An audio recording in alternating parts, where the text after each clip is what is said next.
आप देख रहे केवन न्यूज महाराष्ट्र जिंतूर परभणी लोकसभा मतदारसंघाचे महायुतीचे उमेदवार महादेव जानकर यांच्या विरोधात मराठा समाज आक्रमक झाला आहे।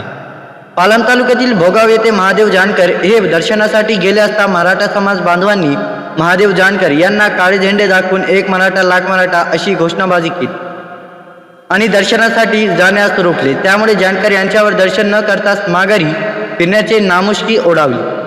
महायुतीचे उमेदवार महादेव जानकर हे गुढीपाडव्याच्या औचित्य साधून परभणी जिल्ह्यातील विविध देवस्थानामध्ये दर्शनासाठी गेले होते। त्यांचा ताफा पालम तालुक्यातील भोगाव येथे जागृत देवस्थान असलेल्या मारुती मंदिराकडे जात असताना मराठा समाज बांधवांनी महादेव जानकर यांना भोगाव फाट्यावर रोखले आणि त्यानंतर काळे झेंडे दाखवून तीव्र निषेध करत एक मराठा लाख मराठा अशी घोषणाबाजी सुरू केली।